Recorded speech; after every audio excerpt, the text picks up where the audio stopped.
Bismillahirrahmanirrahim. Assalamu alaykum, hurmatli qarindoshlar. Bugun rizqning keng va barakatli bo'lishiga turtki bo'ladigan omillar ustida to'xtalamiz.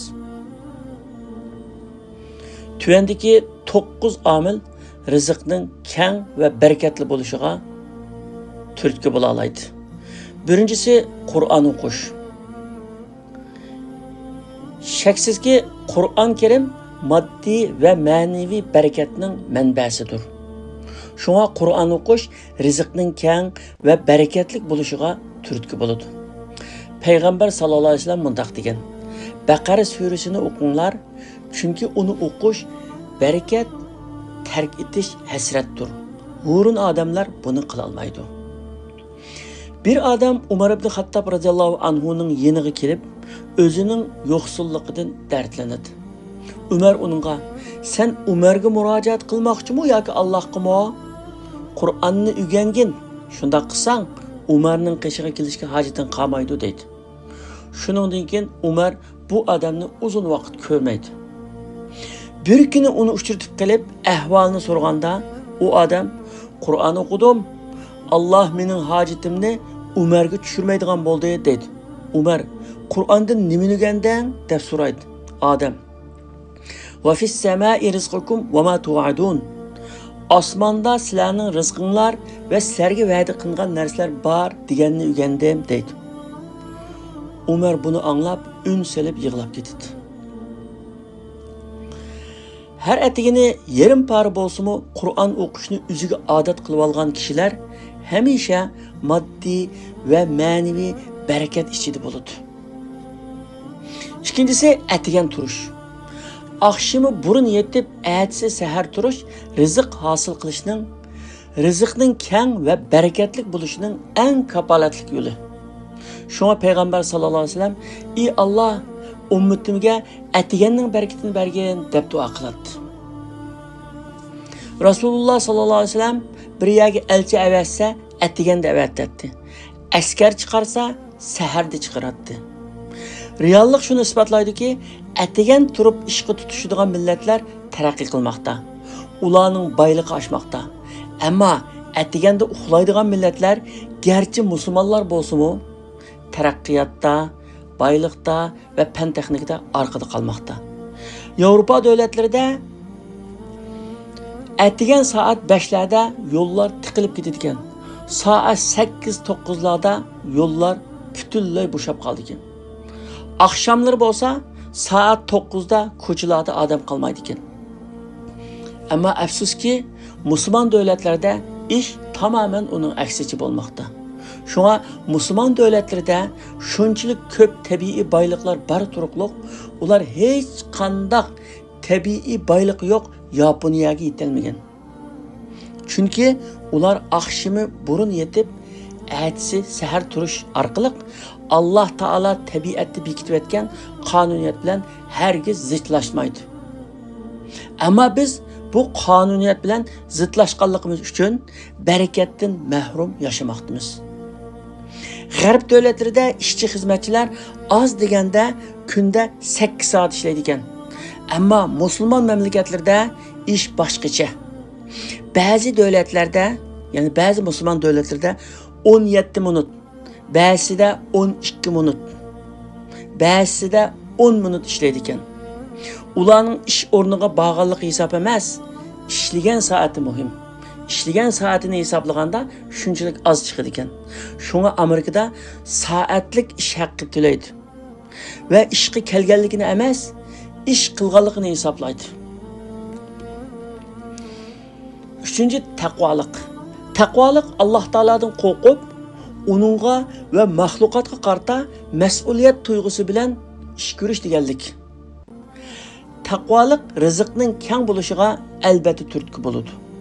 Allah Taala mundaq degan: Kimki Allohdan qo'rqidi ekan, Allah onunğa chiqish yo'li berdi ve o'ylamagan yerdan rizq berdi.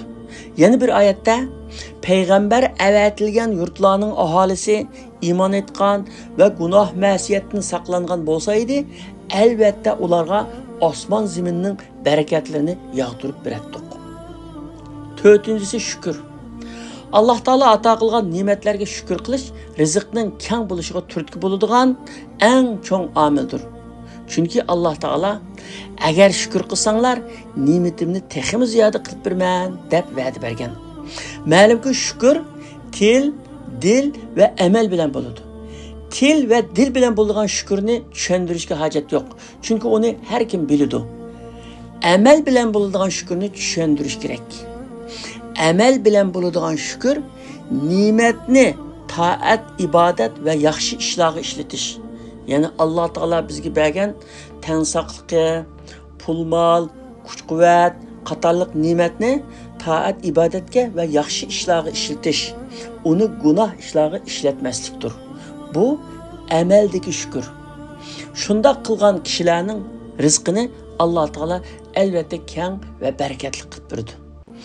5-si go'zal axloq. Rizqning keng va barakatli bo'lishiga turtki bo'ladigan go'zal axloq turlari intayin ko'p. Rostchilik, vafodorlik, sexiylik, mardlik, rahimdillik qatorliqlar shularning jumlasidan. Payg'ambar sallallohu alayhi vasallam rahimdillikdan mahrum qolgan odam yaxshilikning hammasidan mahrum qoldi deb ko'rsatgan. Qur'on Karimda pul mol yaxshilik deb atalgan, ya'ni xayr deb atalgan. Bundan boshqa yolg'on aytmaydigan, so'zida turadigan, qo'li keng, mard va rahim shafqatli kishilarning barakat topadiganligi va rizqining keng bo'lganligi hech kim inkor qila olmaydigan bir reallikdir. Yana bir tarafdan aytganda, insonlar sodada rostchil, omonatga ishonchli odamlar bilan muomala qilishni yaxshi ko'rdi. Shunga ular bilan ish qiladi va ular bilan tijoratini kengaytirdi.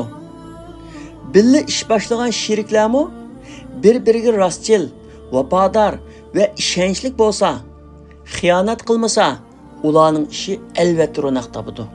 Chunki u chaqda Alloh taolo ularga yordam qildi va ularning ishiga barakat ato qildi. 6-si saxiylik.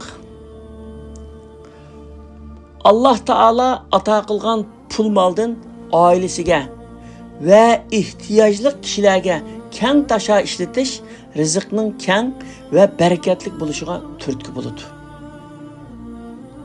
Alloh taolo mundaq degan: "Sizlar Alloh yo'lida nimani bersanglar, Alloh uning o'rnini to'ldirib beradi." Ya'ni u ketidi, o'rniga keladi. Allah rizq berguvchilarning eng yaxshisidir. Alloh taolo yana bir hadis qudusida bergin sana berman degan yani. Anfiq unfiq alayk. Turmushimizdagi reallikmi buni isbotlaydi. Qo'li keng, sehi, mard kishilarning mol dunyosi xayligan sari ko'payib bormoqda. Aksicha, ko'p mol dunyosi bo'lsa-mu, siqib yalaydigan pixsiq kishilar barakatdan mahrum qolganlikdan ularning mol dunyosi yo o'ziga yo boshqalarga foyda bermagan. Ularning to'lisi mol dunyosini saqlashning g'amida har xil kasalliklarga giribdor bo'lmoqda. 7-si tavba istig'for. Tavba qilgan gunohlarga pushaymon qilish. Istig'for Alloh taoladan mag'firat va kechirim tilash deganlik. Bu ikkisi keng va barakatli rizqqa erishishning eng turtkilik omilidir. Alloh taolo Nuh alayhisalomning qavmiga degan so'zini Qur'on Karimda bayon qilib mundaq degan: "Ularga aytdim, Robbinglardan mag'firat tilanglar. U haqiqatan nihoyat mag'firat qiluvchidir. Shunda qilsanglar, u sizlarga mo'l yağmur yağdırıp berdi. Sizlarning mol mulkinglarni va o'g'illaringlarni ko'paytib berdi.